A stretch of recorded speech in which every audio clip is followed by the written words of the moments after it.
मित्रांनो, देत राहणं ही आयुष्य जगण्याची कला आहे आणि त्यामध्ये एवढी ताकद आहे की ते तुमचं अख्खं आयुष्य सुद्धा बदलवून टाकू शकते. कसं तर ते एका छोट्या गोष्टीतनं मी तुम्हाला समजावून सांगण्याचा प्रयत्न करतो. तर एक भिकारी होता. एकदा रेल्वेच्या एका डब्यात भीक मागत असताना त्याला सुटाबुटातील एक इसम दिसला. त्याला पाहून भिकाऱ्याने असा विचार केला की हा बराच श्रीमंत दिसतोय, याला भीक मागितली तर आपल्याला चांगली भीक मिळेल. भिकारी त्याच्यापासून जाऊन भीक मागू लागला. भिकाऱ्याने त्याला भीक मागितली तेव्हा त्याच्याकडे पाहून तो शेठजी म्हणाला, अरे तू तर नेहमीच इतरांना काही ना काही मागत फिरतोस, पण कधी कोणाला काही देतोस का रे? तेव्हा तो भिकारी म्हणाला, शेठजी मी भिकारी आहे, मी नेहमीच लोकांना भीक मागतो, कुणाला काही देण्याची माझी ऐपत आहे कसा आहे? तर तो शेठजी म्हणाला, अरे तू जर कुणाला काहीच देऊ शकत नाहीस तर मग तुला भीक मागण्याचाही अधिकार नाही. मी स्वतः एक व्यापारी आहे आणि माझा व्यवसाय हा देण्या घेण्याचा आहे. भिकेच्या बदल्यात तुझ्यापाशी मला देण्यासारखं काही असेल तरच मी तुला भीक देईन, शेठजी म्हणाले. इतक्यात स्टेशन आलं आणि शेठजी स्टेशनवरून उतरून निघून गेले. इकडं भिकारी शेठजीच्या बोलण्यावर विचार करू लागला. शेठजींनी दिलेलं उत्तर त्याच्या मनात घोळू लागलं. त्याच्या मनात आलं की शेठजी म्हणाले होते ते कदाचित बरोबर असावं. मी कुणाला भिकेच्या बदल्यात काही देऊ शकत नाही म्हणूनच मला अधिक भीक मिळत नसावी. पण शेवटी मी तर पडलो भिकारी, मी लोकांना काय देऊ शकणार? पण मग मी तरी किती दिवस लोकांना काही न दिल्याशिवाय केवळ भीकच मागत राहायची? बराच वेळ विचार करून भिकाऱ्याने मनातल्या मनात विचार केला की यापुढं जी व्यक्ती आपल्याला भीक घालील त्याला काही ना काही देण्याचा आम्ही नक्की प्रयत्न करेन.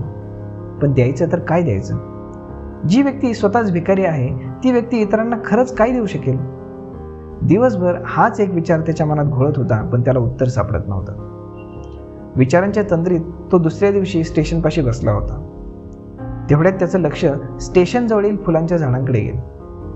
ती फुलांनी फुललेली झाडं बघून त्याच्या मनात विचार आला की भीक देणाऱ्या लोकांना आपण त्या बदल्यात ही सुंदर फुलं द्यायला काय हरकत आहे? आपला हा विचार त्याला भलताच भावला आणि त्याने लगेच काही फुलं तोडून पिशवीत भरून घेतली. तो गाडीत शिरला आणि नेहमीप्रमाणे भीक मागू लागला. जो कोणी त्याला भीक घालील तर तो त्याला पिशवीतील काही फुलं काढून देत असे. ती सुगंधी ताजी फुलं पाहून लोक सुद्धा खुश होऊ लागले. आता आपण सुद्धा लोकांना भिकेच्या बदल्यात काहीतरी देऊ शकतो ही भावना त्याला सुखावू लागली. आपण फक्त भीक मागतो असं नाही, ही त्याची भावना दूर झाली. काही दिवसातच त्याच्या लक्षात आलं की त्याला आता जास्त भीक मिळू लागलेली आहे. तो रोजच्या रोज स्टेशनजवळील फुलांची झाडं फुलं तोडत असे आणि ती लोकांना वाटत असे आणि हळूहळू त्याच्याजवळची फुलं संपली का लोक त्याला भीक देणं सुद्धा बंद करत होते. आता हे रोजचंच झालं होतं. असंच एक दिवस गाडीत भीक मागत असताना त्याला तोच सुटाबुटातील मनुष्य पुन्हा दिसला. तो लगेच त्याच्यापाशी गेला आणि म्हणाला, शेठजी आज पहा, तुम्हाला देण्यासाठी माझ्याकडे फुलं आहेत. तुम्ही मला आज भीक दिली तर त्या बदल्यात मी तुम्हाला काही फुलं देईन. शेठजी त्याला भिकेमध्ये काही पैसे दिले आणि त्या बदल्यात दिलेली सुंदर फुलं त्यांनी आपल्याकडे ठेवून घेतली. भिकारीतील हा बदल पाहून शेठजी खुश झाले. ते म्हणाले, वा क्या बात है, आज तूही माझ्यासारखा एक व्यापारी झालास. एवढं बोलून शेठजी गाडीतून स्टेशनवरून उतरून निघून गेले. पण त्या शेठजीने बोललेलं वाक्य, आज तूही माझ्यासारखा व्यापारी झालास, हे त्या भिकाऱ्याच्या मनात घर करून गेलं. तो सतत याच गोष्टीचा विचार करू लागला आणि मनातल्या मनात खुश होऊ लागला. त्याच्या डोळ्यात एक वेगळीच चमक दिसू लागली. आपल्या जीवनात सकारात्मक बदल घडवून आणण्याची एक गुरुकिल्लीच जवळजवळ त्याला सापडली होती असं वाटू लागले. विचार करीतच तो गाडीतून खाली उतरला आणि आकाशाकडे नजर टाकीत तो स्वतःशीच मोठ्याने उद्गारला, नाही, मी भिकारी नाही, मी तर व्यापारी आहे. मी सुद्धा त्या शेठजीसारखा एक छान व्यापारी होऊ शकतो. मी सुद्धा श्रीमंत होऊ शकतो. आसपासचे लोक चमत्कारिक नजरेने त्याच्याकडे पाहू लागले. त्यानंतर तो भिकारी त्या स्टेशनवर कधीही दिसला नाही. त्याने स्वतःचा छोटासा व्यापार सुरू केला आणि आता काही वर्षानंतर काय झालं ते सुद्धा आपण पाहू. साधारणपणे 1 वर्षानंतर याच स्टेशनवर 2 सुटाबुटातील माणसं आली आणि सोबतच गाडीत चढली.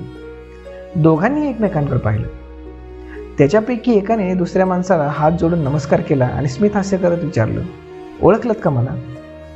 आता त्याच्याकडे पाहून दुसरा माणूस उत्तरला, नाही, मला काही आठवत नाही, आपण बहुधा पहिल्यांदाच भेटत असावा. पहिला म्हणाला, नाही नाही शेठजी, जरा आठवा, आज आपण तिसऱ्यांदा भेटतो आहोत. दुसरा म्हणाला, असं? पण मला तर काही आठवत नाही. याआधी 2 वेळा आपण एकमेकांना कधी भेटलो होतो? पहिला माणूस हसून म्हणाला, याआधी 2 वेळेला आपली याच स्टेशनवरती आणि याच गाडीत भेट झाली होती. फक्त त्यावेळी मी भिकारी होतो. तर मित्रांनो, ही आहे जगण्याची खरी कला. माणसाने नेहमी देत राहिलं पाहिजे. त्या बदल्यात आयुष्य त्याला पुरेल एवढं त्याच्या बदल्यात देत असतं. ती घेण्यासाठी आपली फक्त मानसिक तयारी पाहिजे. तर मित्रांनो, ही माहिती, ही गोष्ट तुम्हाला कशी वाटली हे आम्हाला कमेंट करून नक्कीच कळवा. आणि जर आवडली असेल तर अजून कुठल्या सब्जेक्टवरती आम्ही तुमच्यासाठी अशा छान छान गोष्टी तयार करून तुमच्यासमोर मांडू शकतो हेही आम्हाला सांगा. आणि तुमच्या मित्रांसोबत आणि नातेवाईकांसोबत या अशा गोष्टी शेअर करायला विसरू नका. धन्यवाद.